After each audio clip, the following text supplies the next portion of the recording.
Same ఇప్పుడేంటి ఈయన చెప్పిన దాని ప్రకారం మొన్న వెళ్ళింది చంద్రబాబు గారు హోంమంత్రి అమిత్ షాని కలిసింది, అందుకు కలిశారు.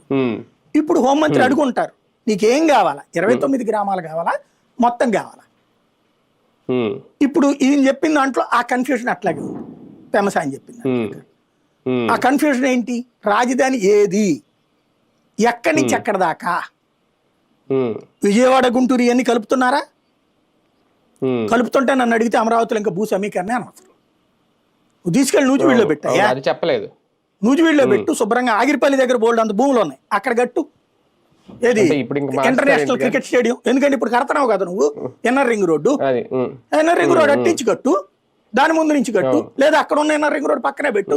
దేవాదాయ భూములు ఉన్నాయి కదా అక్కడ బోల్డ్ అని ఉన్నాయి, 25,000 ఎకరాల పైన ఉంది అక్కడ, మొత్తం కలిపితే 50,000 ఎకరాలు ఉంది పోరంబోకు భూములు ఇవన్నీ కలిపితే. మొత్తం రాజధాని అయితే కనుక ఇంక ఇక్కడ కట్టక్కర్లేదు అసలు నన్ను అడిగితే. ఇంటర్నేషనల్ ఎయిర్పోర్ట్ గన్నవరం దగ్గర పక్కన కొంచెం కలిపి కట్టుకో అక్కడ, ఎవడొద్దంటాడు నేను శుభ్రంగా. అంతెందుకు సార్, ఇప్పుడు ఏపీ రాజధాని ఏంటి ఏదంటే విజయవాడ అని పేరు ఉంచితే ఏం పోద్ది, అది నష్టమే నీకు. దేశ రాజధాని ఏంటంటే ఢిల్లీ అనట్లేదా, నీకు నష్టమే. హైదరాబాద్ అనట్లేదా, తెలంగాణ రాజధాని అమరావతి అని పెట్టాలి, పోనీ అక్కడ అమరావతి ఉంది కదా ఒకటి, లేకపోతే అనుకోవచ్చు నువ్వు పెట్టావు. రామోజీరావు గారు చెప్పాడు కాబట్టి అమరావతి పేరు పెట్టాలా, కేసీఆర్ చెప్పాడు కాబట్టి ఆ పక్కనే పెట్టాలా, మళ్ళీ కేసీఆర్ ని తిట్టిపోతారు.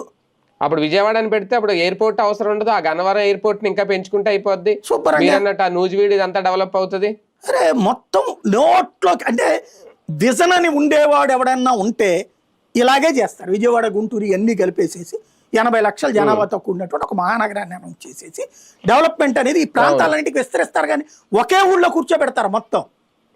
ఇప్పుడు నిన్న ఏమన్నారు, రైతుల సమస్యను ఒక్కొక్కటిని పరిష్కరిస్తూ జనసాంద్రత పెంచేలా కూడా నిర్ణయాలు తీసుకుంటారంట. అంటే ఒక రాజధాని ప్రాంతంలో, రాజధాని ఎప్పటి నుంచో 10 ఏళ్లుగా చెప్తున్న ప్రాంతంలో ఇప్పుడు జనసాంద్రత పెంచేలా నిర్ణయాలు తీసుకోవడం అంటే మిగతా ప్రాంతాన్ని మోసం చేయడం.